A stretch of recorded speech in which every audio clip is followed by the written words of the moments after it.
Estamos iniciando esta sesión en UFM Market Trends acerca de la economía en época del coronavirus y vamos a iniciar con una reflexión muy corta para hacer la introducción de nuestros presentadores. En esta época nos hemos preguntado muchísimas cosas en la época de la pandemia, pero nos hemos olvidado, pero está implícito, cuál es la función legítima del Estado. La pregunta más antigua de la filosofía política es, ¿qué es un Estado justo? Y eso implica necesariamente reflexionar sobre las funciones del Estado. En la actualidad, nadie quiere acordarse que los individuos tenemos derechos. Y tengo aquí, y ustedes tienen en pantalla, una cita de Nozick, que voy a leerla. Individuals have rights, and there are things no person or group may do to them without violating their rights.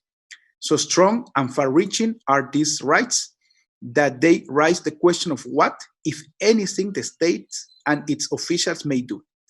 How much room do individuals' rights leave for the state? Y entonces esto inevitablemente nos lleva a la siguiente pregunta. ¿El Estado nos protege? ¿Quién nos protege del Estado? El Estado ha vendido la noción de garantía de la existencia, lo cual nadie puede hacer. La vida es esencialmente trágica, decía Nietzsche. El Estado nos ha vendido la idea de que en su organización todo es posible, que no necesitamos nada más que su protección. ¿Cómo han respondido los estados más grandes del planeta ante esta pandemia? ¿Han sido de ayuda o de estorbo? Y aquí tengo una muestra pequeña.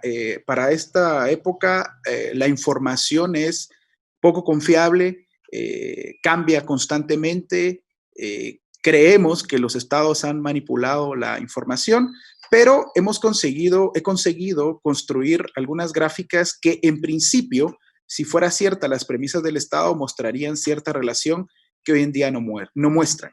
Tenemos aquí las muertes al 6 de abril en los países de la OCDE, ajustadas por población, es decir, por tasas por cada 100,000 habitantes, y ajustado por días desde el primer caso.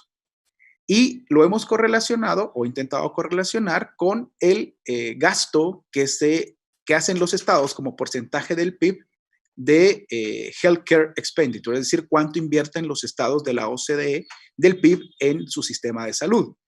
Y uno esperaría, digamos, para este momento que la correlación fuera con una pendiente negativa. Es decir, mientras más está invirtiendo el Estado en salud, debería de tener una pendiente negativa.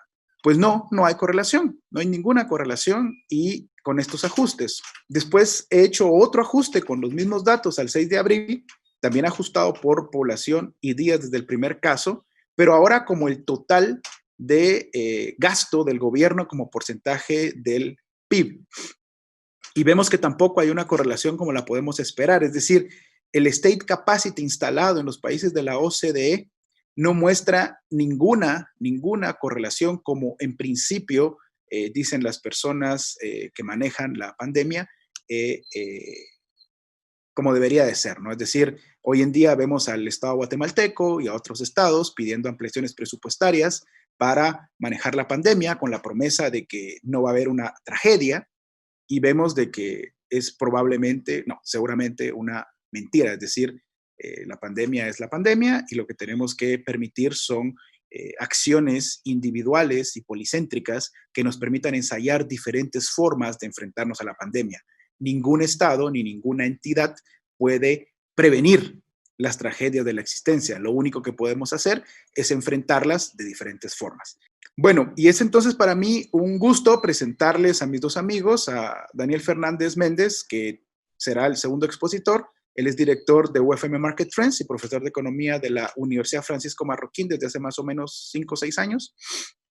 Y vamos a iniciar nuestra exposición de economía en época de coronavirus con Juan Ramón Rayo. Juan Ramón Rayo es decano de la Facultad de Economía de la Universidad de Las Hespérides en España, en Canarias, si no estoy mal, y profesor de UFM Madrid. Ambos doctores en economía y amigos nuestros. Bueno, Juan Ramón, bienvenido. Bueno, pues muchas gracias a vosotros, a ti por la presentación y en general a la UFM por la invitación a este foro, a este debate. Bueno, yo quería hablar sobre economía, sobre la relación que puede tener el coronavirus con la situación económica que vamos a vivir durante los próximos meses. Bueno, para centrar el conjunto de repercusiones, el conjunto de consecuencias que previsiblemente va a tener, empecemos por la primera, por la original, por la importante y por la que lo determina todo. El coronavirus es, en primer lugar, lo que podríamos llamar un shock de oferta. Un shock de oferta es cualquier perturbación que influye en la capacidad de una economía para producir bienes y servicios. Normalmente, los economistas suelen estar muy preocupados por los shocks de demanda, es decir, por perturbaciones que alteran cuántos bienes y servicios quieren comprar los ciudadanos. Es decir, no afecta, el shock de demanda no afecta tanto a la capacidad de comprar, sino a la voluntad de hacerlo, a la voluntad de adquirir bienes y servicios.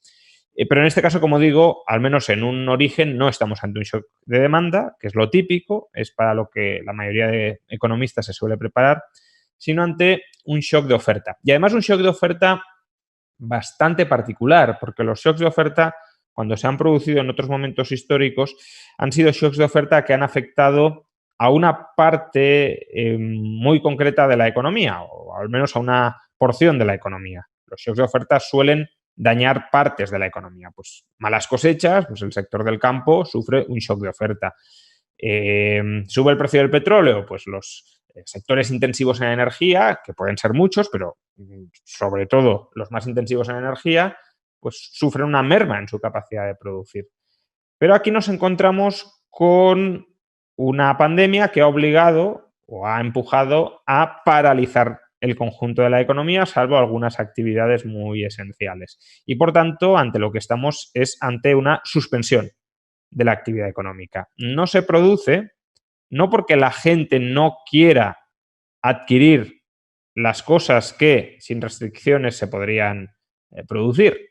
No se produce porque el Estado ha ordenado que no se produzca, quizá con razones, buenas razones, por ejemplo, para lograr el distanciamiento social y combatir la epidemia, pero no estamos, Clinton ya ha resumido bien las ideas políticas detrás de esta intervención, pero aquí estamos analizando las repercusiones económicas. Y la repercusión económica es: el Estado ha ordenado que se paralice la producción y evidentemente la producción se ha paralizado. Y si impides a la gente producir, pues el PIB se te desploma. Y se te desploma el PIB y por tanto también se te desploma el empleo.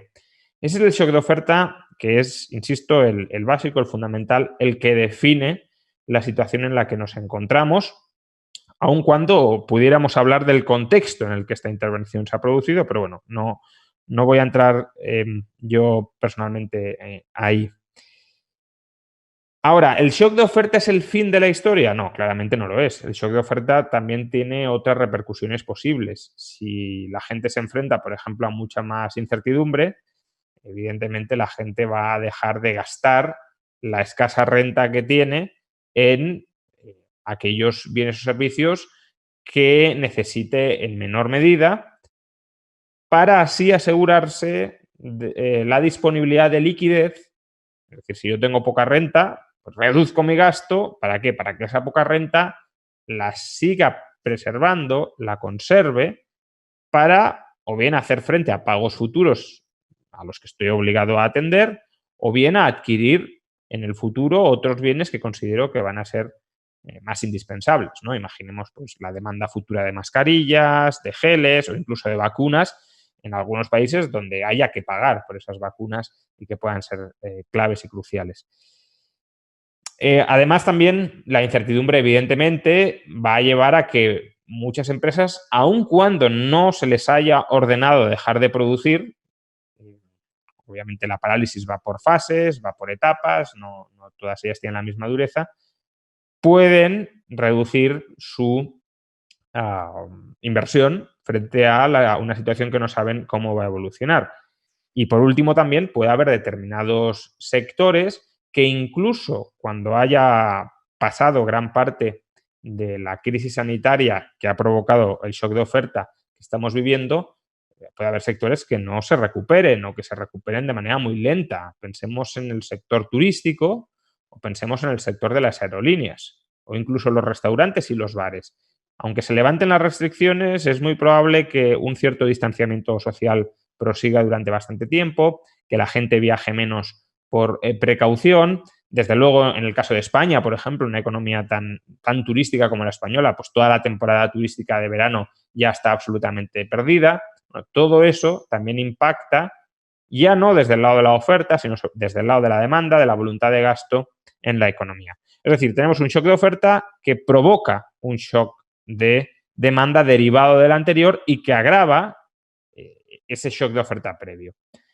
Y evidentemente, si la economía sufre una perturbación, un shock doble tan importante como el que he descrito, pues nos podemos encontrar con el tercero de los shocks, que es un shock financiero. El shock financiero al final se retrotrae o se manifiesta en forma de un nuevo shock de demanda, ¿no? Pero para entender su naturaleza es mejor describirlo como un shock financiero.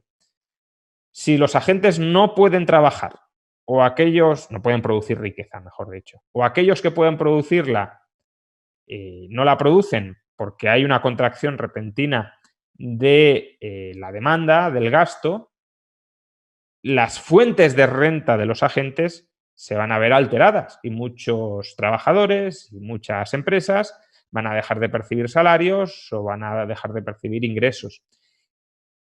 Si trabajadores y empresas y familias y empresas tuviesen amplias reservas de liquidez, y este va a ser uno de los problemas claves que se va a manifestar clarísimamente durante los próximos meses y que va a ser una de las principales lecciones a aprender de cara al futuro, si familias y empresas tuviesen amplias reservas de liquidez, que estén 2, 3, 4, 5 meses sin ingresar, no tendría por qué ser absolutamente crítico para que mantuvieran su posición, su especialización dentro de la división del trabajo, es decir, dentro del sistema económico. Pero como estamos en economías que operan sobre la base de minimizar la liquidez de los agentes, hay muchas familias que están muy endeudadas sin prácticamente liquidez de ningún tipo y hay también muchas empresas que están muy endeudadas, que están muy invertidas a largo plazo y que no tienen capacidad de realizar tesorería, de obtener tesorería en el corto plazo. Son familias y empresas que viven al día, en cierta medida, que viven en función de lo que ingresan. Y si dejan de ingresar durante un periodo relevante de tiempo, los flujos de ingresos se interrumpen y, por tanto, los flujos de pagos de estas unidades económicas también se interrumpen. No pueden hacer frente a sus deudas o no pueden hacer frente al pago de algún bien, en alquiler, por ejemplo, que es fundamental para proseguir su actividad. Obviamente, cuando el deudor no paga, lo que suele suceder es que el deudor es liquidado. Es decir, el acreedor toma posesión de los bienes del deudor para al menos resarcirse en parte del derecho de cobro que tiene contra él. Si se produce una liquidación de la economía, ante lo que estamos es ante una destrucción de modelos de negocio, de modelos de especialización, no todos los cuales tendrían por qué ser negativos. En la crisis de 2008, por ejemplo, muchos modelos de negocio sí eran inadecuados, sí eran malas inversiones y por tanto había que liquidar, había que destruir muchos de ellos. En esta crisis también hay que liquidar, hay que reestructurar muchos de ellos. Mencionaba antes el caso de las aerolíneas o incluso la industria turística, que va a tener que redimensionarse sí o sí. Pero en general, el resto de la especialización económica no tiene por qué ser negativo o negativa y puede ser destruido debido al shock financiero que provoque esa crisis, esa merma de liquidez. Y aquí es donde han entrado los estados, y supongo que en las preguntas hablaremos mucho más sobre esto porque no me quiero extender mucho más. Aquí es donde han entrado los estados en modo rescate total.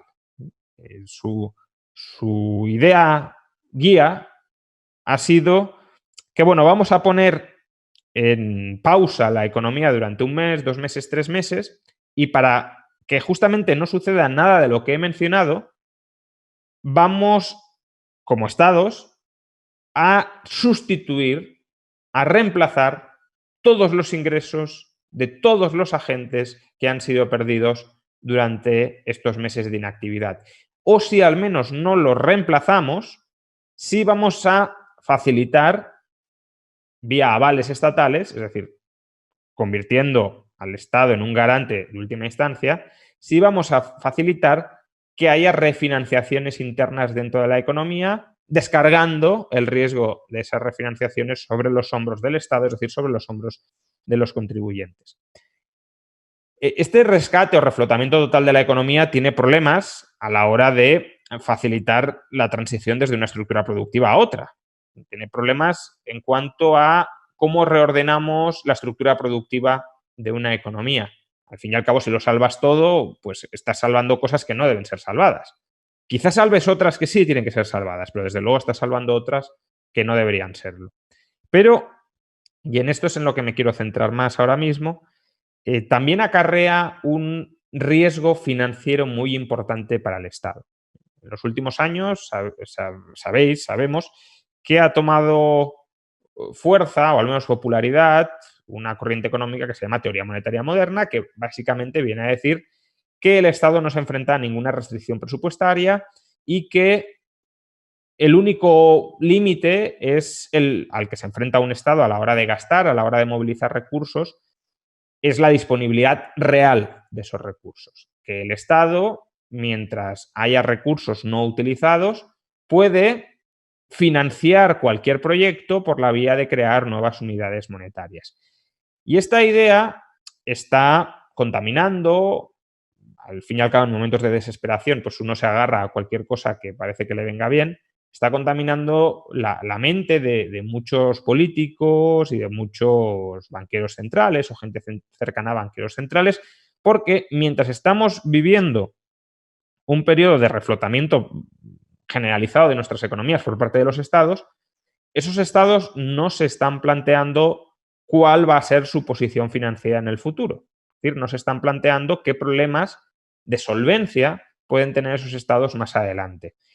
En cierto modo, abrazando la idea de que el Estado no puede tener problemas de solvencia. Pero evidentemente el Estado sí puede tener problemas de solvencia. Y esos problemas de solvencia se manifiestan en o bien un repudio de la deuda, es decir, la incapacidad del Estado para pagar su deuda, o bien en un repudio de la moneda estatal. Si el Estado no repudia la deuda porque crea moneda para pagar nominalmente la deuda, los tenedores, los nuevos tenedores, los receptores de esas nuevas monedas pueden rechazarla, generando entonces inflación y depreciación cambiaria.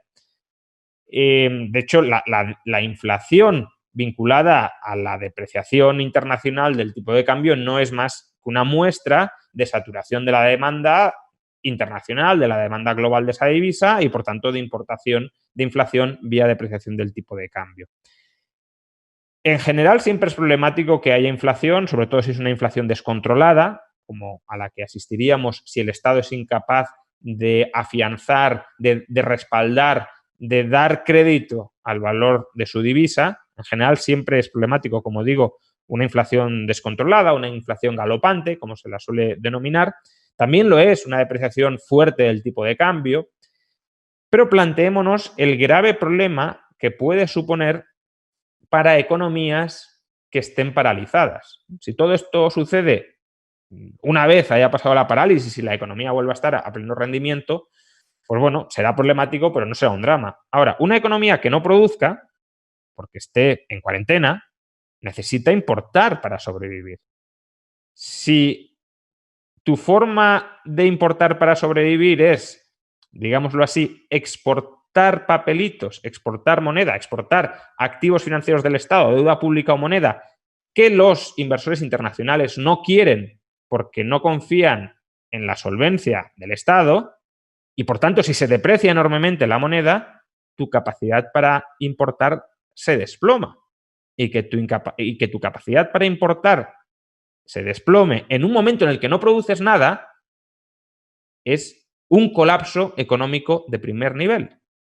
Es destrozar absolutamente la economía porque la gente dentro de esa economía no puede ni siquiera acceder a bienes o servicios básicos o fundamentales. Por consiguiente, y ya termino con esto, en el futuro, si los estados siguen recurriendo a un reflotamiento total de la economía como al que estamos asistiendo, y ese reflotamiento además se tiene que prolongar durante varios meses, porque evidentemente si dura un mes, pues bueno, la deuda pública aumenta un 10, un 15%, no es bueno, pero no es un drama.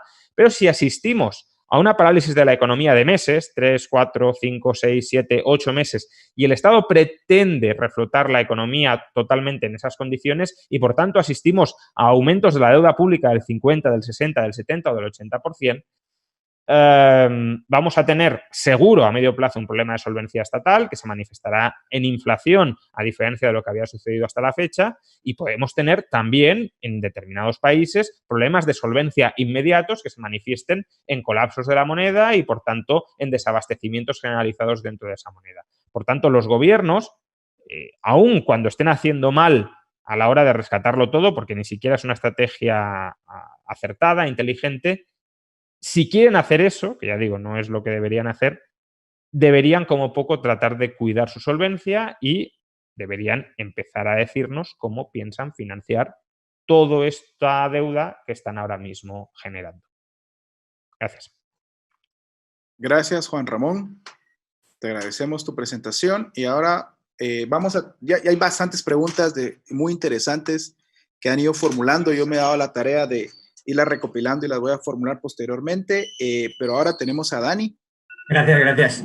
Bueno, pues mi presentación pretende ser complementaria a la de Juan Ramón. Básicamente voy a ver cómo estaba la economía hasta que llega el problema del virus y pues un poco voy a intentar mostrar cómo la economía ya estaba muy frágil y básicamente una economía frágil es una economía, un poco como estaba comentando también Juan Ramón, es una economía que es incapaz de aguantar ningún tipo de shock. Lo que hemos tenido es un shock muy fuerte, como se acaba de argumentar. Vale, la pregunta es ¿de dónde venimos? ¿Cómo viene la economía mundial o cómo ha avanzado en el último trimestre de 2019? Aquí el efecto coronavirus es cero. ¿Cómo ha avanzado en los diferentes países del mundo, en las diferentes regiones? Este es un crecimiento trimestral, no está anualizado. Entonces, pues si uno ve aquí China 1,5%, lo que significa es que, bueno, China creció un 6%, que es el crecimiento más bajo desde el 2009. Estados Unidos un 0,5%, que es también un crecimiento relativamente bajo, con las medidas, algunas medidas de regulación de Trump y sobre todo también la bajada de impuestos, consiguió que la economía se pusiera fácil en un 3% y ahora pues estaba creciendo en el último trimestre de 2019 a un 2%, 2,1% para ser exactos, y pues el resto del mundo y sobre todo en Europa pues venía siendo ya un desastre. La eurozona básicamente está con un crecimiento casi plano. Y dentro de los países de la eurozona, en los que, bueno, Reino Unido ya no está en la eurozona, pero bueno, lo estaba todavía en finales de 2019, 0,0%, Alemania 0,0% y lleva prácticamente todo 2019 plano, es decir, Alemania ha tenido problemas de crecimiento gravísimos, México estaba ya en recesión, Francia no estaba en recesión básicamente porque para decir que técnicamente estás en recesión necesitas 2 trimestres consecutivos así, Francia no había, es el primer trimestre que está de esta manera.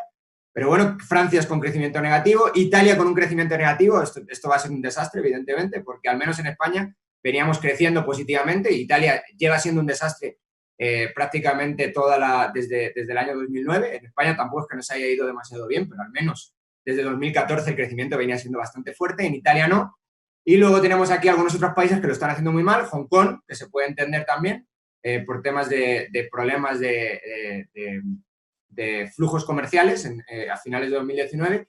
Finlandia, con una recesión ya bastante importante. Bueno, otra vez no es recesión, pero con una caída en el PIB bastante importante y tenemos que tener en cuenta otra vez que es trimestre con trimestre, es decir, que esto hay que multiplicarlo por 4.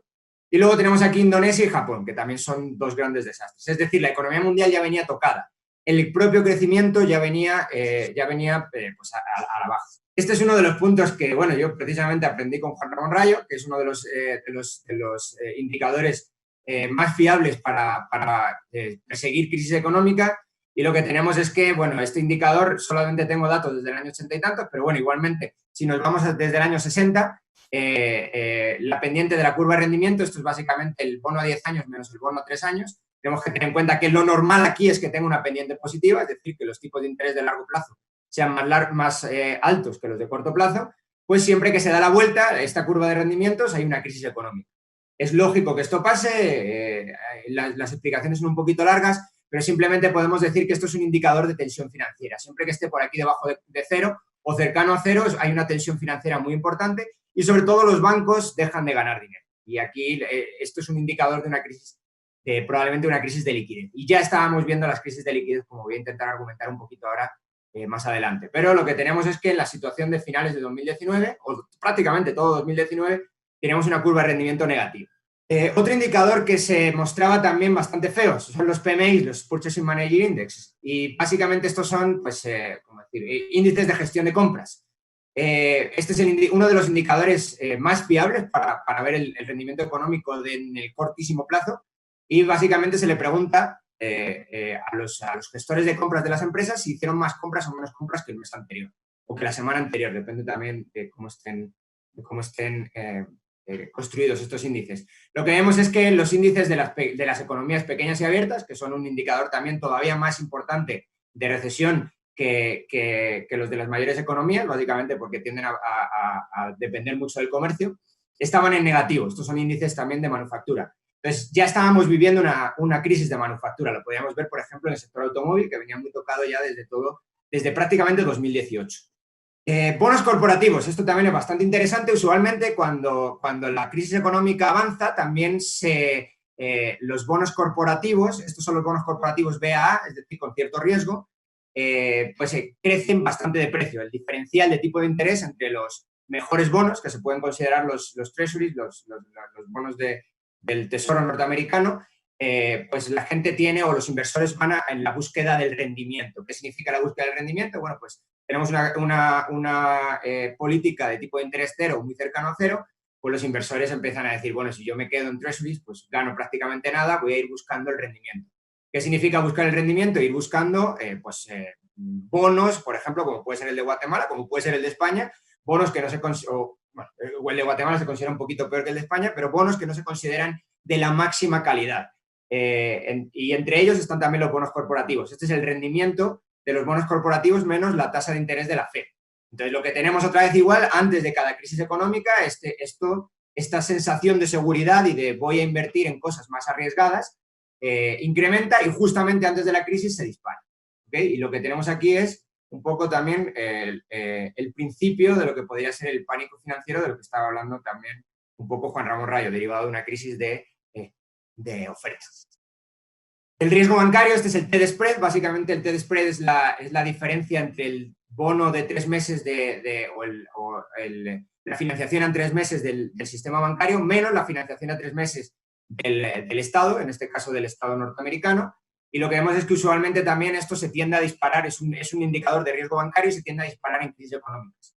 El indicador no indicaba crisis, esto es lo interesante, no indicaba crisis antes del choque del coronavirus y lo que tenemos es un choque del coronavirus y se dispara el riesgo bancario. Esto también es bastante interesante, es las expectativas de los expertos versus las expectativas de los legos. Es decir, se considera que justo antes de las crisis económicas los CEOs son los primeros que las ven venir, porque son los primeros que están con un pie en el mercado y son los primeros que se dan cuenta de lo que puede estar o de los problemas que puede estar afrontando la economía.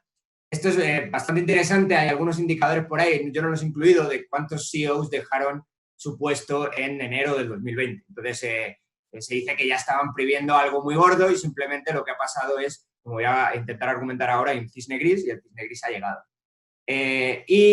Justo antes de las recesiones también los que suelen estar más confiados son los legos, son los consumidores. Los consumidores tienen un índice de confianza muy, muy grande porque, se dan cuenta de la recesión una vez que ya les ha impactado a sus ingresos. Y cuando les impacta a sus ingresos ya es demasiado tarde, ya vino el desempleo.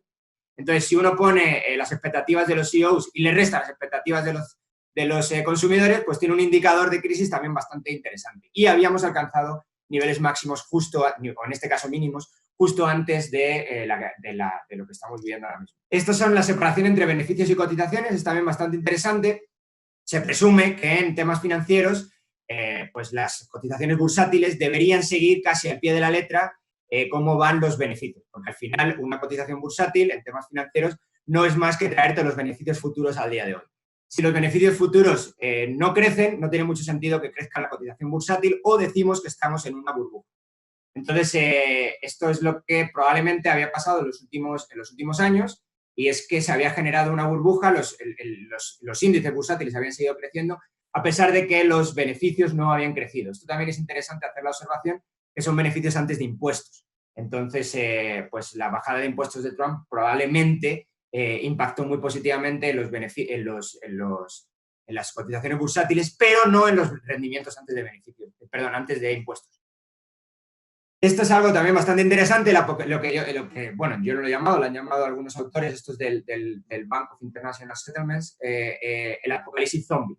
¿Por qué un apocalipsis zombie? Bueno, porque tenemos el número máximo de empresas zombies que ha habido nunca en la historia, ni siquiera en 2007 hubo tantas empresas zombie. ¿Qué es una empresa zombie? Una empresa zombie es una empresa que es capaz de generar rendimiento, es capaz de generar algo de beneficio, pero que solamente le da el beneficio para pagar los intereses de la deuda. No puede pagar el capital, es incapaz de pagar el capital. Lo que tenemos es que ya van prácticamente décadas de tipo de interés muy bajos, han hecho crecer muchísimo estas empresas zombie y estamos en máximos históricos antes de la caída actual. Y algo también, hoy estoy con los zombies, también como estamos con enfermedades y tiene sentido hablar de zombies, ¿verdad? Con todas las series que hemos visto al respecto, pues lo que se ha llamado el Repocalypse, que es básicamente, que también sería algo zombie, y es que la Fed ha perdido perdió en septiembre de 2019, durante algunos días, el control de los tipos de interés de corto plazo. Y esto es algo bastante interesante porque se presupone que los bancos centrales son cuasi todopoderosos a la hora de establecer el tipo de interés de corto plazo.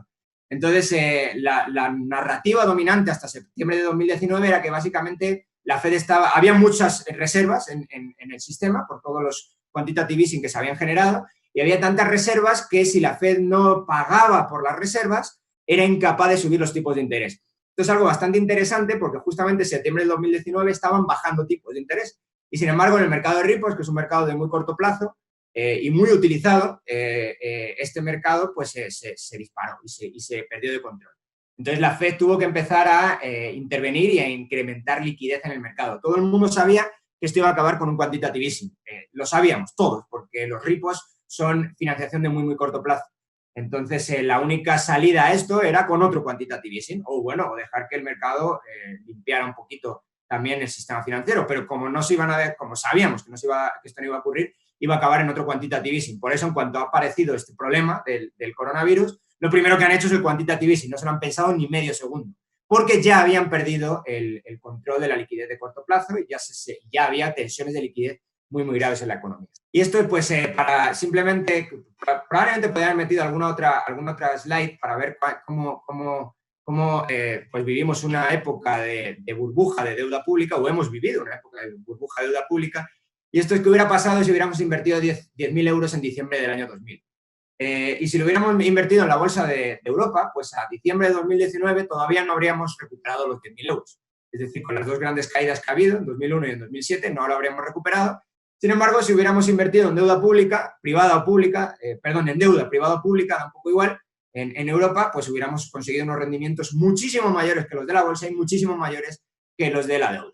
Entonces, esto es bastante interesante. Quizá hay otras slides mejor para esto, pero bueno, esto es algo que entiende prácticamente todo el mundo. Entonces, al final, ¿cómo veo yo el coronavirus? Lo veo como un cisne gris. ¿Qué es un cisne gris? Es algo que era más o menos, o que se podía prever, pero que, siguiendo un poco la terminología de Taleb, es un evento con colas gordas. Es un evento en el que pues, la curva normal no aplica todo lo bien que a nosotros nos gustaría. Sobre todo que a la gente que se dedica a la estadística nos gustaría. Un cisne gris es algo que puede ocurrir, pero que en general los operadores en el mercado le dan tan poca probabilidad que no se preparan para ello. Entonces, el cisne blanco sería aquello para lo que sí se preparan, y el cisne negro sería lo que no, ni siquiera puedes saber que viene. Se vio venir perfectamente y simplemente pusiste una probabilidad de suceso muy, muy baja. Entonces, la economía mundial no estaba preparada para afrontar absolutamente nada. Mi impresión es que ya se iba de cabeza a una recesión, y lo único que ha pasado es que este es el cisne gris, esto es el evento que se consideraba muy improbable, que ha hecho saltar por los aires todas las valuaciones bursátiles que ya estaban increíblemente altas, ha hecho saltar por los aires todos los indicadores financieros que ya claramente estaban saturados, y las economías que ya venían en algunos casos, venían desacelerándose de forma grave. La economía española todavía crecía de forma positiva, pero con una desaceleración muy importante, y finalmente pues es el evento que ha hecho saltar por los aires a los países que crecían o que ya estaban con crecimientos negativos. ¿Dónde creo que esto va a impactar muy fuerte o que va a impactar de forma increíblemente fuerte en Guatemala? Bueno, pues estas son las remesas, y si hay una recesión en Estados Unidos, nosotros nos comportamos prácticamente como si fuéramos una especie en Guatemala, como si fuéramos una especie de región de Estados Unidos. La economía guatemalteca está muy, muy conectada con Estados Unidos por remesas, sector exterior, parte del sector exterior, y de la balanza de pagos, y por exportaciones e importaciones. Entonces, los dos puntos, somos increíblemente dependientes de Estados Unidos. Y en Estados Unidos ya todo el mundo, y aparte es la recesión más fácil de pronosticar de la historia, no te dejan producir, pues vas a entrar en recesión. Nosotros solamente por esto ya vamos a entrar en recesión también. Básicamente, cada vez que hay una crisis en Estados Unidos, pues las remesas se caen, y cuando se caen las remesas, toda la actividad económica que se genera a partir de esas remesas en Guatemala, que es en principio mucha construcción y también comercio, todo eso se va a caer muchísimo. Entonces, aquí tengo otra gráfica en la que se ve cómo de vinculado está. La línea azul es el crecimiento del PIB en Guatemala, y la línea roja es el crecimiento de las remesas en Guatemala. Se caen las remesas, y aparte las remesas anteceden el crecimiento económico, se puede ver aquí bastante claro.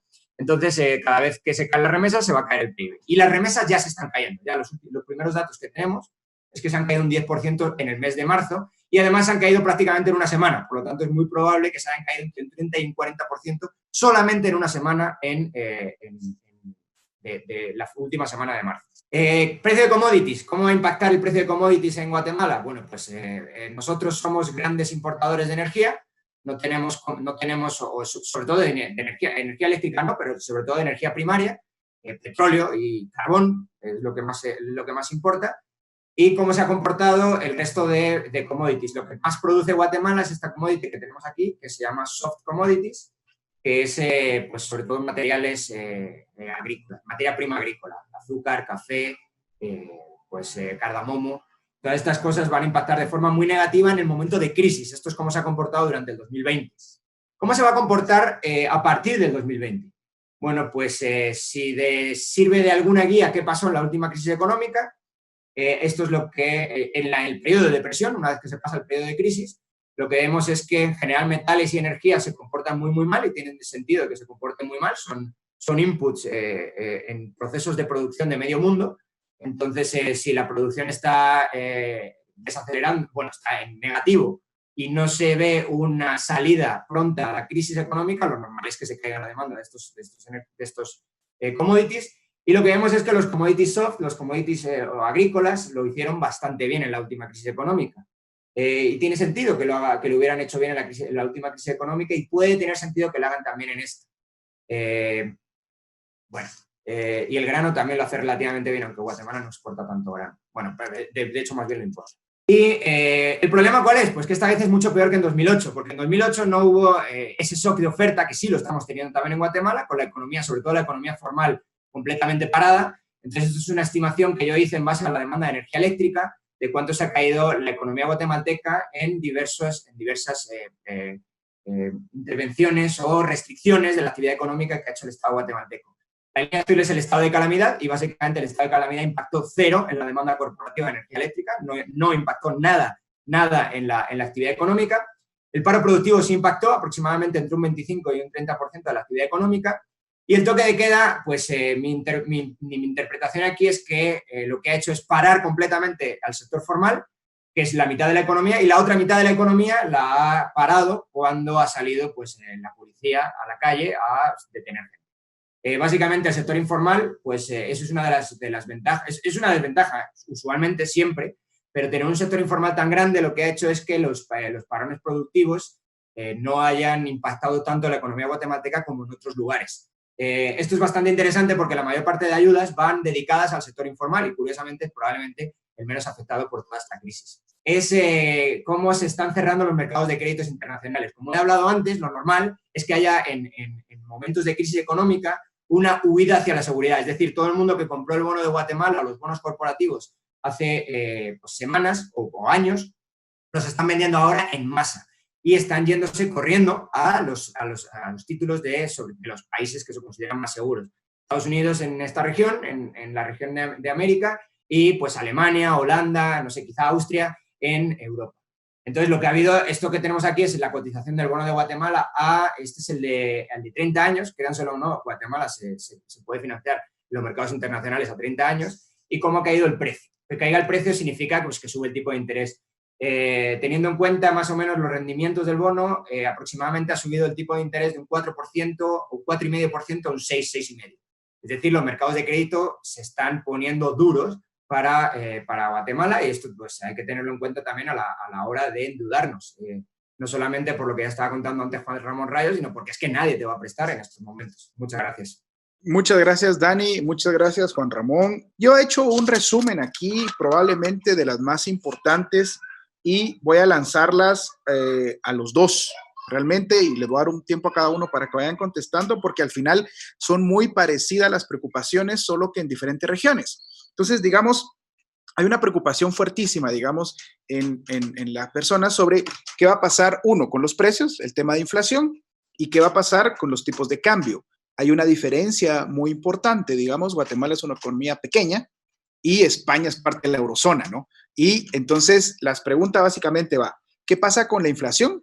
Dado que sabemos que va a haber una caída brutal en el producto, o por lo menos es lo que todo el mundo está estimando por el cierre de los gobiernos. Y segundo, ¿qué va a pasar con los tipos de cambio? Y aquí, si quieren, dividámoslo en dos, el tipo de cambio Guatemala, Estados Unidos, y el tipo de cambio Estados Unidos, dólar, euros. A ver, por simplificar, la inflación puede tener dos causas. Una es la causa real, hay carestía real de bienes y por tanto su precio se encarece, y otra es la causa monetaria. En esta crisis podría haber, claro que sí, inflación real. Lo que pasa es que no es evidente que la vaya a haber, porque desde luego hemos sufrido un shock de oferta brutal, que no sabemos cuándo va a terminar, eso hunde la producción, pero también el gasto se ha contraído mucho. Es decir, hay mucha gente que se ha quedado sin renta y por tanto ha recortado al mínimo sus gastos.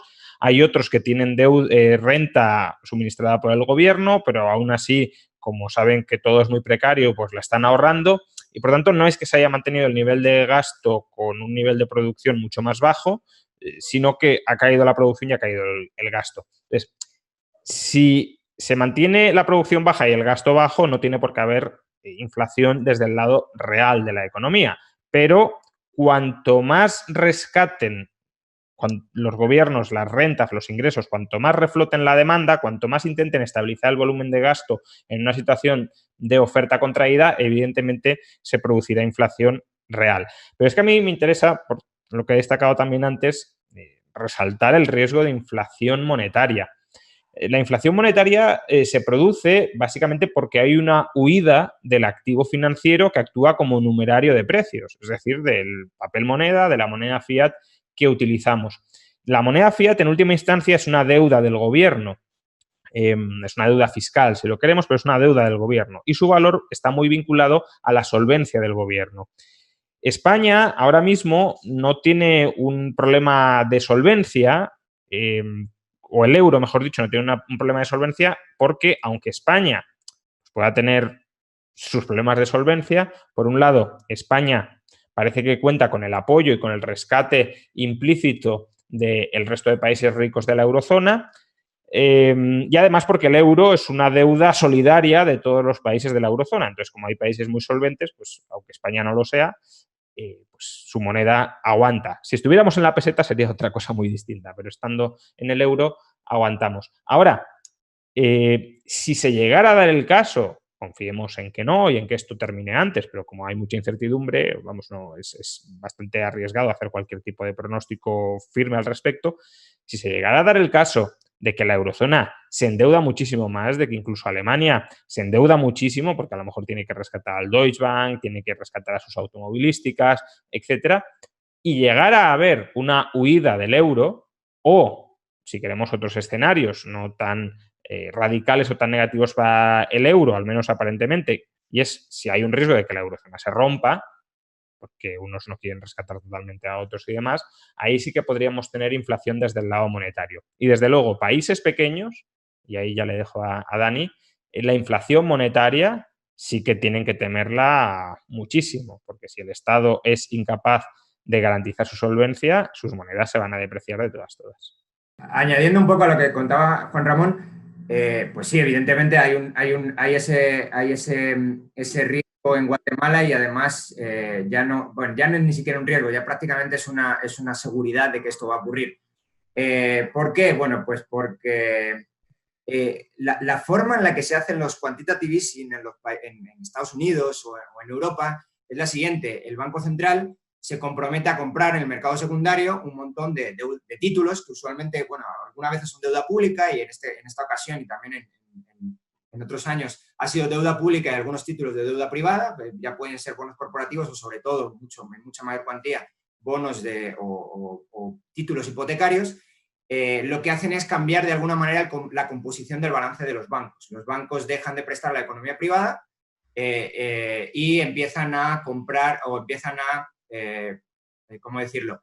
Empiezan a soltar sus bonos y se los dan a los bonos que ya tenían antes y se los dan al sector bancario. Entonces, lo que hay es una composición de balance, claramente, los bancos buscan la seguridad y la Fed empieza, o el Banco Central Europeo empieza a comprar los títulos de deuda más arriesgados. ¿Qué es lo que hace el Vanguard? El Vanguard se sienta en una mesa, que no lo hacía ya desde hacía quizá 30 años, se sienta en una mesa, el presidente pone en el mismo salón al presidente del Banco Central y al ministro de Finanzas y les dice, ¿cuánto nos vamos a endeudar? Tanto. En este caso han sido 11.000 millones de quetzales. Y esos 11.000 millones de quetzales, ¿cómo los vamos? O sea, aquí hay un problema. Hay un mercado de deuda, como estábamos viendo antes, que no admite una cantidad enorme o que es incapaz de absorber tanta cantidad de deuda en el corto plazo. Entonces, ¿qué es lo que hacemos? Pues se la vendemos al Banco Central. ¿Qué es vendérsela al Banco Central? Bueno, pues vendérsela al Banco Central es que el Banco Central automáticamente le abre una cuenta en quetzales, bueno, ya la tiene, pero le incrementa la cuenta en quetzales al gobierno en 11.000 millones de quetzales. ¿Esto es qué es lo que significa? Bueno, pues lo que significa es que tiene nuevo poder de compra y ni siquiera tiene que pasar por el mercado primario de emisión. Y el Vanguard puede comprar todo lo que le dé la gana. Ya ha comprado 11.000 millones, puede comprar muchos más en el mercado, bueno, en nuevas emisiones de deuda. Entonces, al final, ¿esto cómo afecta a los precios? Pues afecta por dos lugares. El primer lugar es básicamente una teoría cuantitativa básica. No digo que sea lo más acertado, pero en este caso, pues simplemente están tirando un montón de nuevos quetzales a la economía. Y estos nuevos quetzales vienen respaldados por un título de deuda pública que curiosamente además está emitido a un tipo de interés mucho más bajo que el del mercado. Es decir, en términos puramente financieros, nos están haciendo trampas a todos. Podrían emitirlo a un precio de mercado y el Vanguard comprarlo al precio de mercado, pero ni siquiera está ocurriendo eso. El Vanguard lo está comprando a un precio mucho más bajo que el mercado.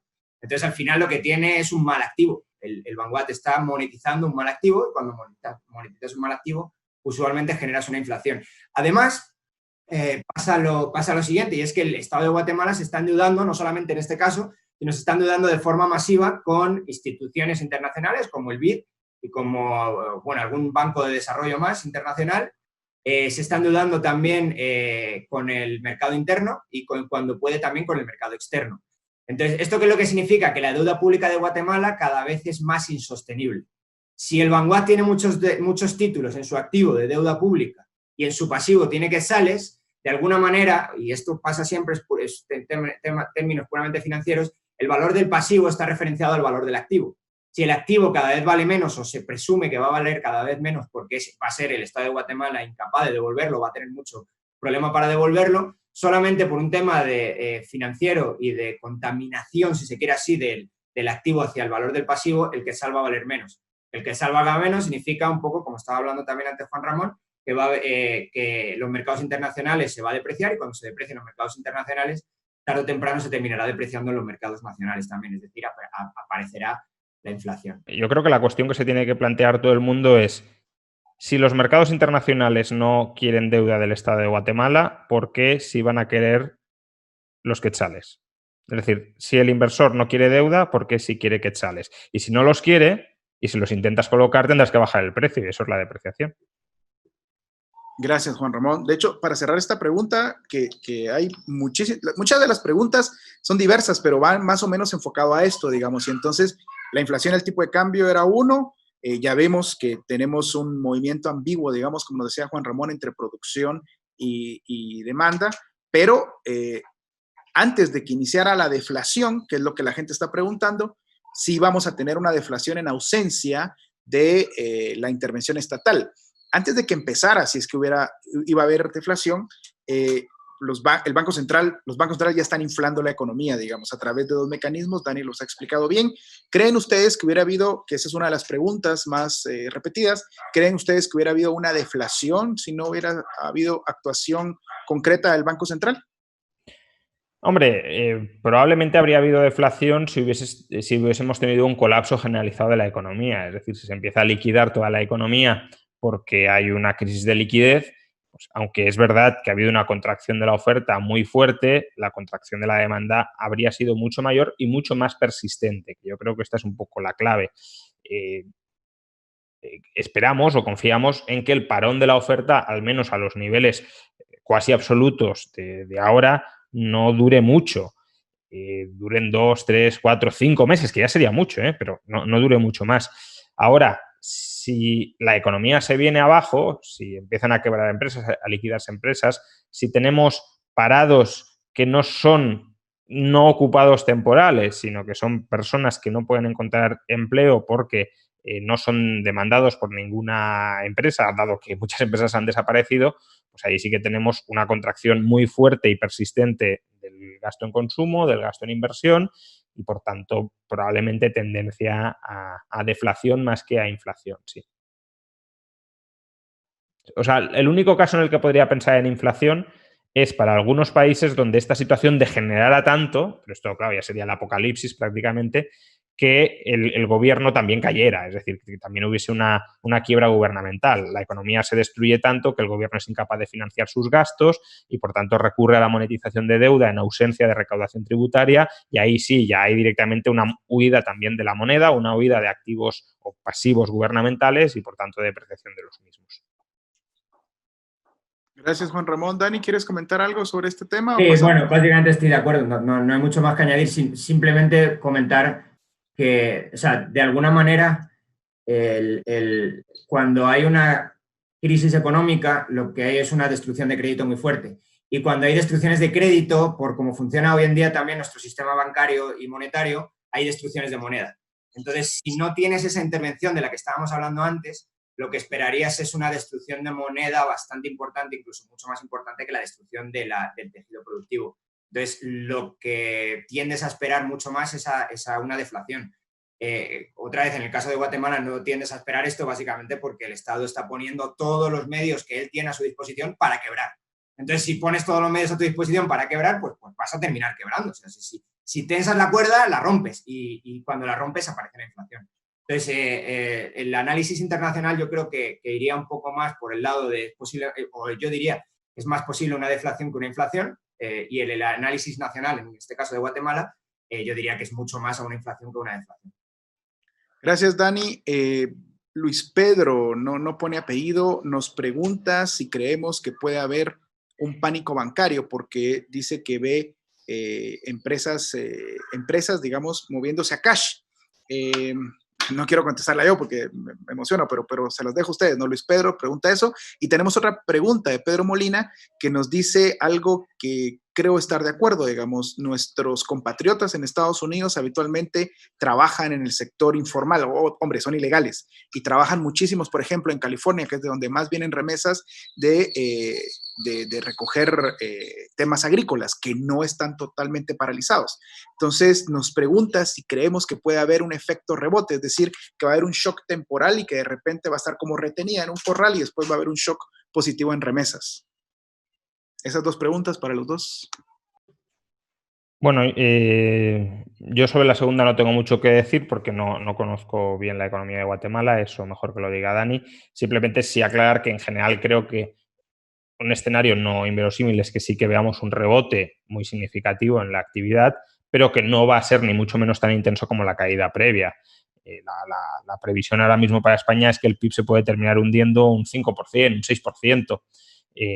Claro, este trimestre a lo mejor cae un 20 o un 30%, con lo cual los siguientes subirán, pues no sé, un 15%. Entonces es un crecimiento muy acelerado, claro, pero que no compensa el anterior. Incluso es dudoso que en 2021, aunque crezcamos todo el año, lleguemos a compensar la caída neta de este año.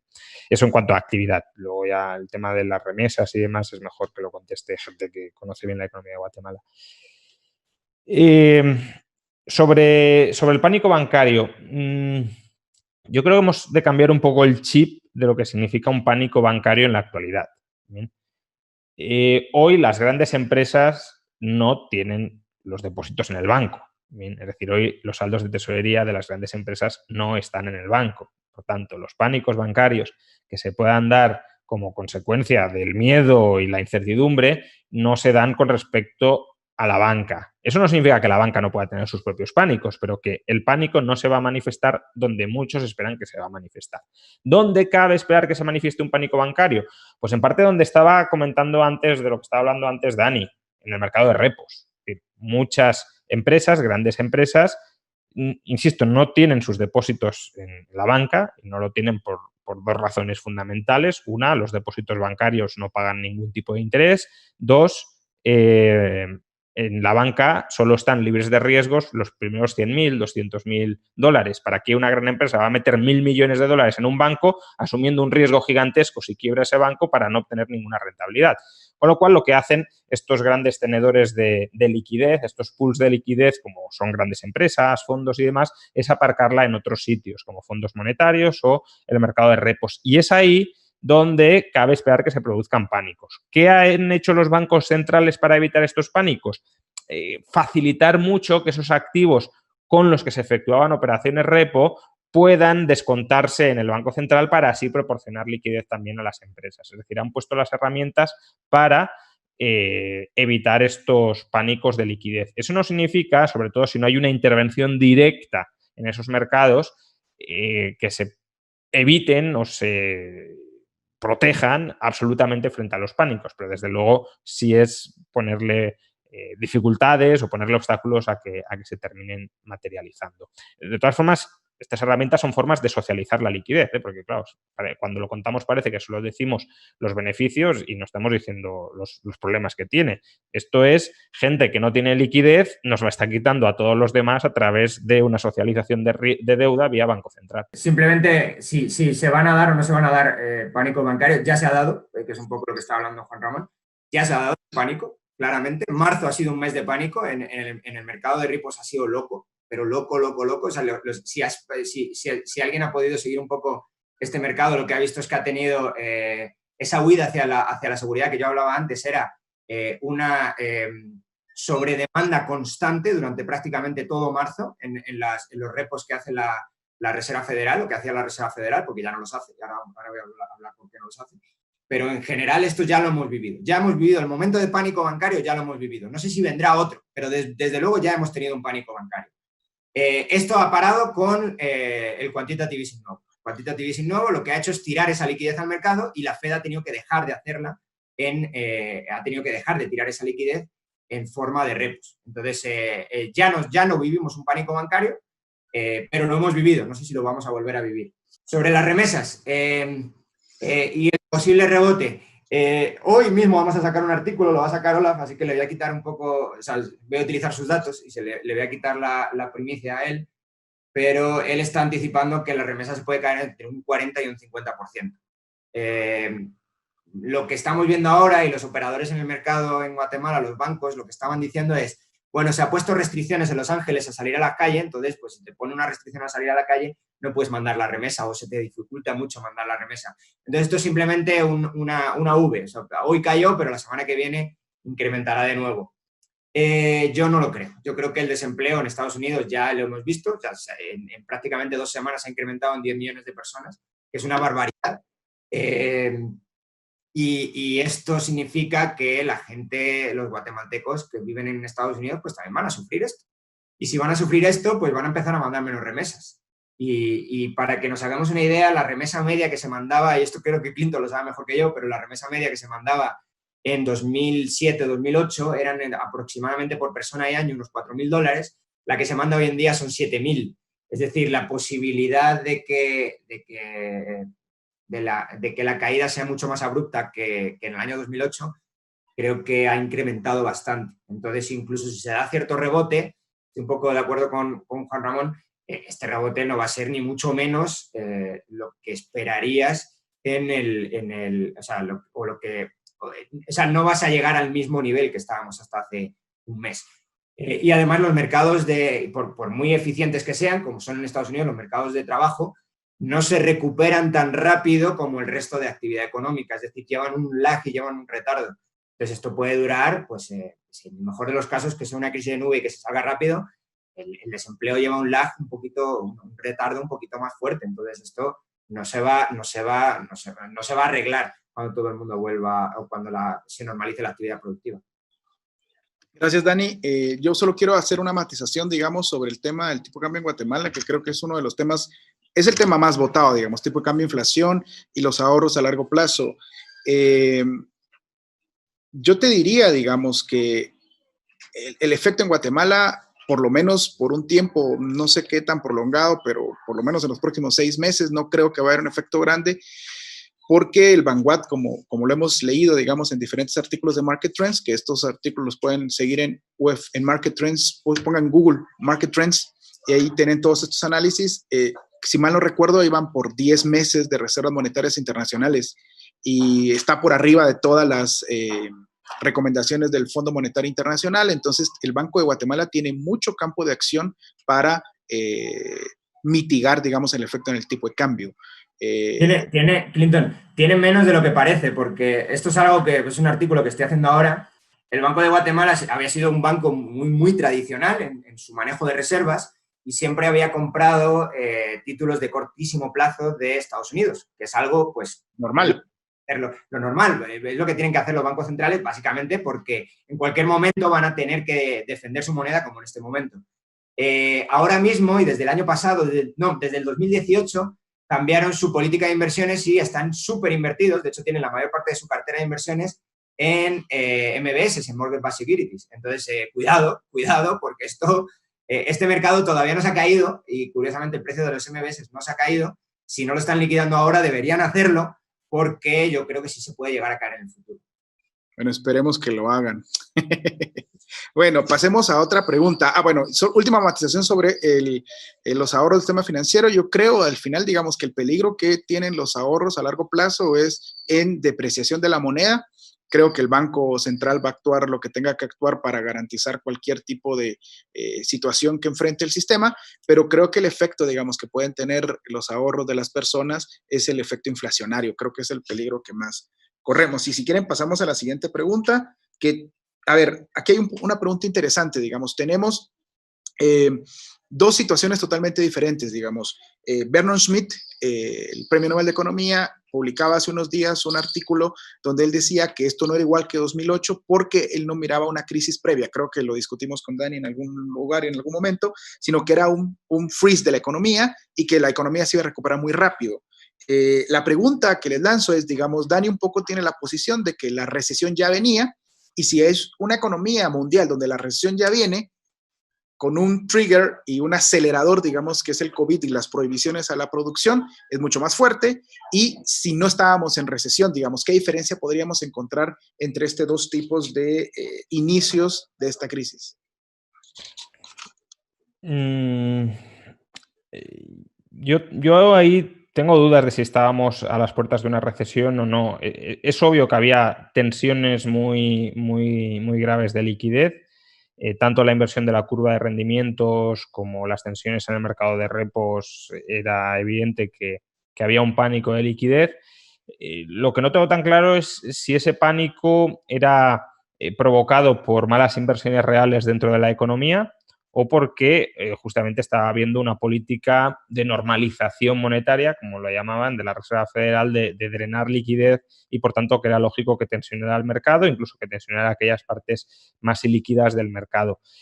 A mí, en general, para anticipar una clara recesión, no solo necesito ver tensiones en el mercado de liquidez o en el mercado financiero, sino también tensiones en los mercados reales. Y eso es lo que quizá no terminaba de ver del todo.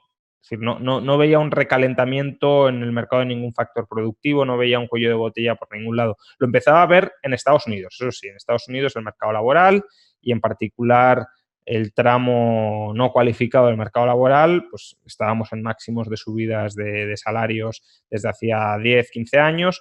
Y probablemente si la cosa se hubiese prolongado un par de años más, sí que habríamos tenido muchos elementos para una recesión. No sé yo si estaban los elementos puestos como para una recesión inmediata, eso es lo que tengo más dudas. Sobre todo en el caso ya no de Estados Unidos, sino de España. En España creo sinceramente que no había malas inversiones generalizadas, puede que hubiese un gobierno deplorable, eso sí, y luego una situación económica europea que no ayudaba al crecimiento, pero en España no veo desequilibrios generalizados, o no veía desequilibrios generalizados por ningún lado, salvo quizá la deuda pública, pero que la deuda pública es importante para la situación actual, no para la previa.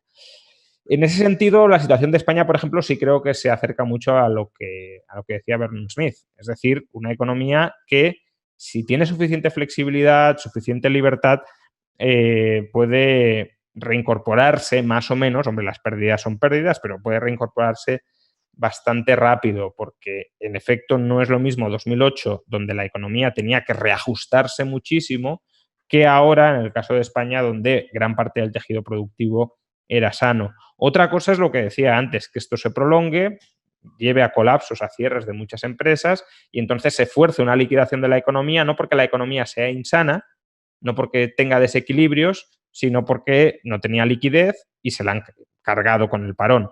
Y ahí pues sí que podríamos tener una recuperación mucho más lenta, porque no es que hemos congelado una economía y al día siguiente, cuando la descongelamos, vuelve a estar en su forma previa. No, la hemos congelado, una parte ha muerto por sufrir demasiado frío, ¿no? Por hipotermia, y ahora necesita reconstruirse. Y eso requiere de tiempo y no va a ser inmediato si se prolonga esta situación. Gracias, Juan Ramón. Dani. Pues bueno, en términos financieros yo sí veía, como estábamos comentando, problemas muy, muy graves. Y de hecho hay algo bastante divertido. Se dice que las 4 palabras más peligrosas en las finanzas son esta, vez, es, diferente. Entonces, pues se había dado la vuelta a la curva de tipos. En Europa no se había dado la vuelta, curiosamente, aunque prácticamente estaba plana. Y bueno, creo que Europa tenía algunas ventajas, en general Europa, o la eurozona más bien, como región económica, y es que ese recalentamiento se veía mucho menos que en Estados Unidos, en los sectores reales, aunque Europa también estaba en mínimos de desempleo desde el 2007. No es el caso de España, claramente. España no estaba en mínimos de desempleo. Europa sí.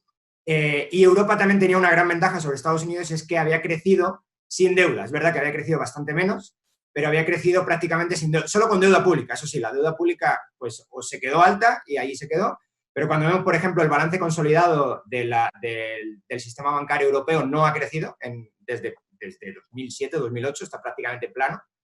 Entonces, esto cuando te viene en términos de fragilidad, que es lo que estábamos hablando antes, creo que Europa, tanto financieramente como en términos productivos, estaba mejor preparada para aguantar este choque que lo que podría estar Estados Unidos. Estados Unidos claramente sí tenías un mercado muy, muy caliente de deuda, de que aparte había crecido muchísimo.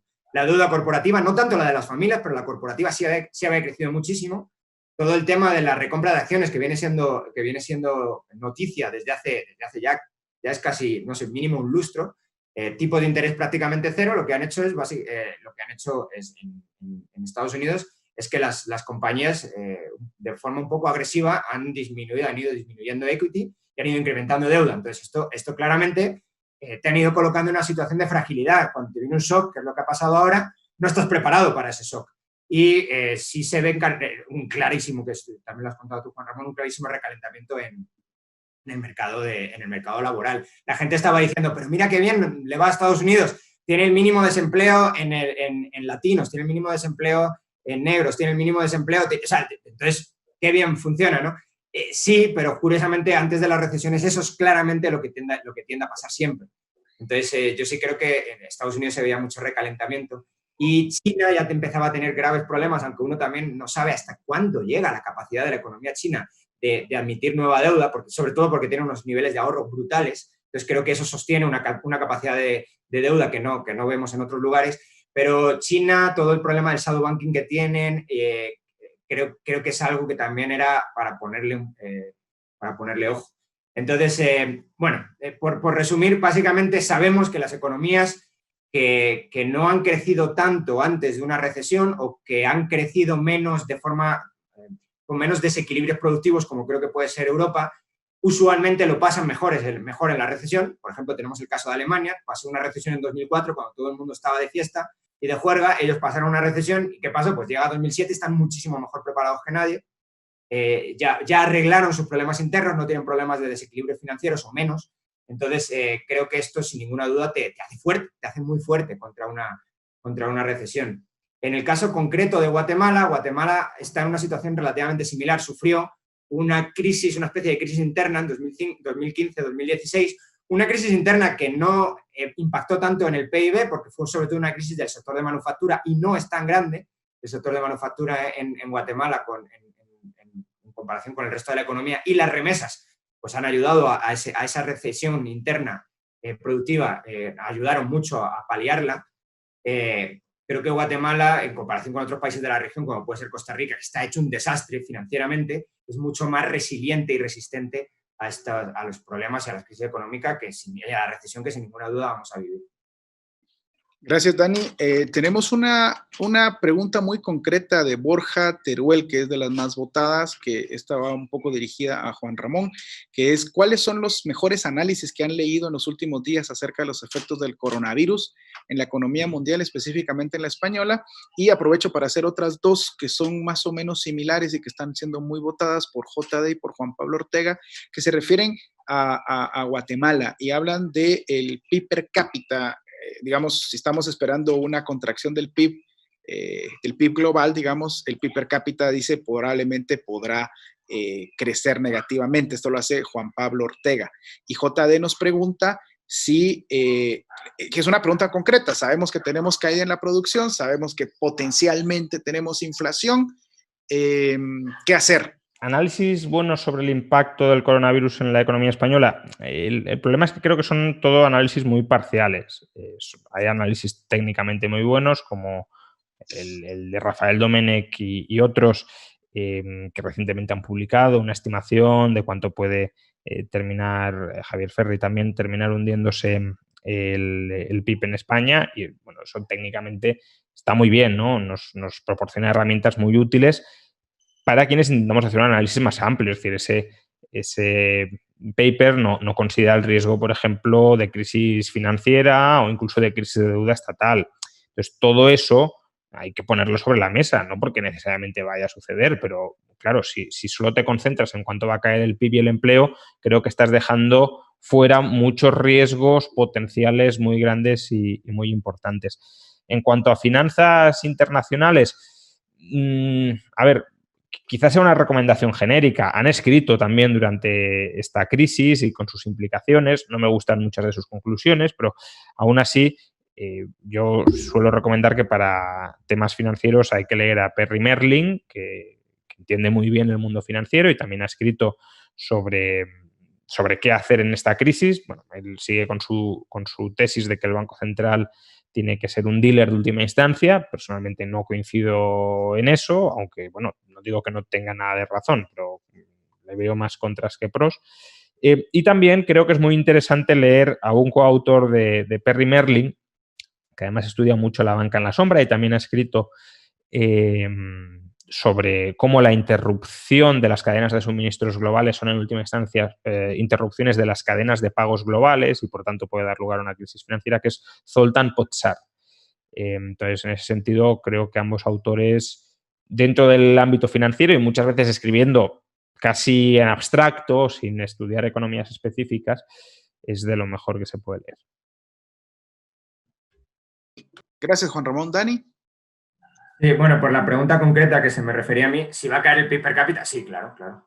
No hay mucha Nosotros con Olaf estimamos cuánto podía llegar a caer la economía guatemalteca con diversas maneras. De hecho, realizamos hasta un GDP Now, que es lo que hace básicamente dos de las reservas federales de Estados Unidos, o dos oficinas de la Reserva Federal de Estados Unidos, y en este escenario la economía cae un 0,4%, que tampoco es una barbaridad, pero un poco como estaba comentando antes también Juan Ramón, este trimestre, sobre todo el segundo, va a ser un desastre y después se va a recuperar de forma leve. Y hicimos otra que creemos que, y de hecho es más pesimista, pero creemos que puede ser el escenario, es calcular una elasticidad del crecimiento de Estados Unidos y cómo va a crecer Guatemala en relación a cómo crece Estados Unidos. Como hemos contado antes, Guatemala se comporta como una región de Estados Unidos, una región pues, no desarrollada de Estados Unidos, pero una región al fin y al cabo. Entonces, si lo que hemos hecho es calcular o utilizar el crecimiento que esperan los principales bancos de inversión, calcular el mediano de ese crecimiento para Estados Unidos y la elasticidad con Guatemala, y ahí nos sale un crecimiento negativo o una caída del PIB para este año de 2020 del 3%. 3% es un montón, especialmente para la economía guatemalteca, que es bastante estable. Entonces, una caída de un 3%, teniendo en cuenta que hay un incremento poblacional más o menos todos los años de un 1,5%, es una caída en el PIB per cápita de un 4,5%. Entonces, sí, claro, se cae el PIB per cápita. Ok, gracias, Dani. Tenemos ya pocos minutos para ir concluyendo, pero tenemos un par de preguntas que han estado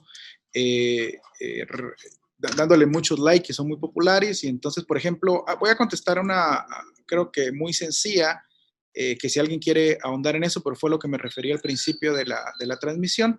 ¿Qué acciones individuales podrían sustituir la tarea del Estado en el manejo de esta pandemia?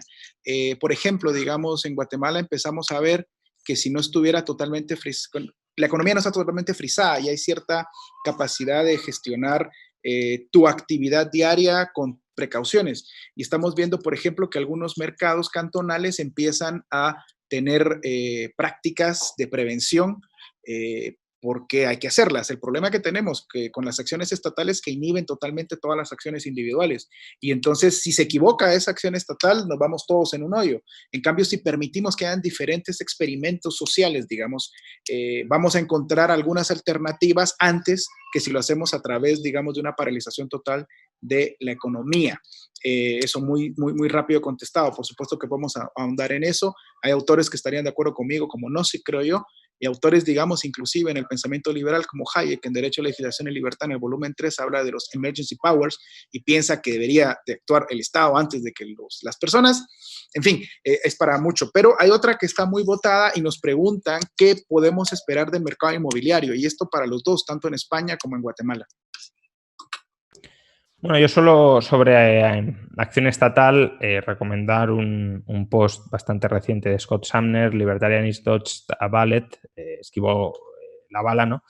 Resumiendo muchas de las intervenciones nocivas que han agravado esta crisis en Estados Unidos, ¿no? Porque básicamente se está diciendo, no, es que esto reivindica el papel del Estado. Hombre, pues el Estado ha cometido muchísimos fallos que van a costar muchísimas vidas. Más allá de la cuestión de si el parón era necesario o no. Yo creo que el parón podía ser necesario llegado a cierto punto. Efectivamente, podríamos decir que es un fallo de mercado, porque, a ver, si el mercado pudiese internalizar perfectamente la externalidad negativa que está generando cada contagiado sobre terceros, es decir, si yo salgo a la calle, me contagio y contagio a otros y he de indemnizar a aquellos que he contagiado, evidentemente no haría falta que el Estado decretara nada. Todos nos quedaríamos en casa por el riesgo muy alto de indemnizaciones monstruosas a terceros infectados. Ahora, individualizar la responsabilidad de tú has contagiado a este y por tanto tienes que indemnizarle, tiene unos costes de transacción monstruosos y por tanto si la libertad no va pareja a la responsabilidad del daño causado, todos sabemos que el resultado no tiende a ser armonioso, no tiende a ser eficiente y por tanto ahí pues podemos tomar medidas de brocha gorda como el distanciamiento social indispensable para conseguir derrotar la pandemia. ¿Qué va a pasar con el mercado inmobiliario? Hombre, a ver, el mercado inmobiliario se mueve por dos elementos, expectativas de renta futura y tipos de interés o acceso a la financiación, más en general, si lo queremos. Creo que acceso a la financiación muchas personas la van a ver muy enormemente restringida. al menos a corto o medio plazo. Cuando se normalice la cosa ya será distinto, pero a corto o medio plazo la liquidez se está reorientando hacia otras cosas, que es básicamente mantener todo en funcionamiento cuando está todo parado. Y las expectativas de renta futura pues van a caer. Entonces, va a haber menos apetito de capacidad de endeudarse para afrontar gastos futuros grandes, y eso significa que la demanda inmobiliaria se va a resentir. Gracias, Juan Ramón. Dani. Así. En principio, si no eres anarquista, se supone que el Estado, y eres minarquista o consideras que el Estado debería tener alguna función, pero muy, muy pequeña, y básicamente, en mi punto de vista, es que debería tener una función de protegerte de las externalidades negativas. Es decir, si hay alguien, no fomentar las positivas, pero al menos defenderte de las negativas. Si hay alguien que incluso de forma inconsciente, porque muchas de las transmisiones son de forma completamente inconsciente. Si fueras consciente de que tienes el virus, te cuidarías un poco más, pero en ese caso a lo mejor sí está justificada la intervención del Estado. El problema es qué tipo de intervención, que es un poco también lo que hablaba Juan Ramón. Si cerrar la economía tiene o no tiene ventajas, y si las tiene, bajo qué condiciones. Podría tener ventaja cerrar la economía durante quizá 2 o 3 semanas, si a la vez hay una serie o un plan detrás para intentar tomar acciones que de alguna manera aíslen los focos del virus. Yo tampoco soy tampoco soy infectólogo, o no sé cómo se llamará la palabra, pero en principio la idea básica es el Estado tiene que tener un plan detrás, si es que no nos va a permitir salir a la calle y seguir con nuestras actividades normales. Y ese plan, ya sabemos que ha funcionado en otros lugares, es testeos masivos, por mucho que el presidente de Guatemala dice que no, los testeos masivos funcionan y funcionan bastante bien. Y luego, pues evidentemente, crear las condiciones para que haya una información sobre la pandemia. No necesariamente que la tenga que centralizar el propio Estado, pero que haya una información y que esa información pueda crear una especie de conciencia social. Creo que esta conciencia social ya se ha trasladado, es decir, en Guatemala yo lo veo, al menos en Ciudad de Guatemala yo lo veo bastante claro. La gente sí sale con mascarillas, tiene mucho cuidado al tocar las cosas, se lava mucho las manos. Eso es algo muy positivo, son acciones individuales. El Estado lo que puede hacer es intentar fomentar eso. El Estado de Guatemala, curiosamente, lo ha hecho bastante bien, el Estado de España lo ha hecho fatal, porque durante mucho tiempo ha dicho que eran alarmismo y que eso no tenía nada que ver con la o sea, que no había el cisne gris que hablábamos antes, no había ninguna probabilidad, la probabilidad era tan pequeña que era mejor no hacer nada, que nos íbamos a alarmar. Entonces, sí, visto así, pues el Estado tiene algo que hacer, quizá lo que ha hecho y lo que tiene que hacer es muy diferente. Y luego, mercado inmobiliario, quizá en mercado inmobiliario se comparte el análisis para Guatemala que ha hecho Juan Ramón para España, con el añadido de que aquí teníamos una burbuja. Ya pues hemos mostrado en varios artículos, sobre todo Olaf y yo en un par, que hay una burbuja inmobiliaria muy grande en Ciudad de Guatemala. Y esta burbuja inmobiliaria es como caer sobre mojado. Tienes una burbuja, una oferta para una demanda que no existe, por una demanda que es mucho menor a la que tú estás estimando, y además se va a juntar ahora que el acceso a financiación, como he comentado antes, sobre todo en Guatemala, se va a ver muy, muy limitado, básicamente, porque pues, se cierran los mercados para nosotros. Si se cierran los mercados para nosotros, la vivienda vive del crédito, es uno de los sectores que más vive del crédito, se muere el crédito, se muere la vivienda. Y el segundo punto es, ya hay una burbuja, es decir, ya tienes una sobreoferta, y quizá el tercero es que además vamos a sufrir una recesión económica y es uno de los mercados más cíclicos que existen. Entonces, los 3 puntos son la muerte literalmente del sector inmobiliario en Guatemala, y curiosamente ellos lo saben y por eso están haciendo el lobby que están haciendo en el Congreso para pasar leyes de infraestructura pública, porque saben que tienen que dedicar a algo sus factores productivos. Entonces los mejor conectados políticamente ya están consiguiendo leyes de vivienda, para construir vivienda, o leyes de obra pública, la están consiguiendo, han conseguido muchísimos millones en el Congreso para esto, a pesar de que tiene que ver absolutamente nada con una emergencia sanitaria. Pero lo están haciendo, lo están consiguiendo, y simplemente ellos lo saben, ellos lo ven, y qué mejor guía de acción que la propia gente que está en el mercado y cómo ve su propio mercado. Gracias, Dani. Nos estamos acercando al final y yo creo que hemos tratado de contestar todas las preguntas que más han sido votadas. Voy a hacer un pequeño cierre y como empecé un poco la transmisión, creo que hemos estado en una cultura, digamos, que creo que sobre todo viene después de la Segunda Guerra Mundial, donde creemos que los estados son todopoderosos y hay teorías filosóficas que le respaldan, como por ejemplo la de Rawls, digamos, y pareciera ser, digamos, que nos han vendido una noción de que el Estado es capaz de garantizar la no tragedia que significa la vida, en el sentido nietzscheano del nacimiento de la tragedia, de que hay cosas inesperadas, cisnes negros, diría Taleb, o circunstancias existenciales que no podemos controlar.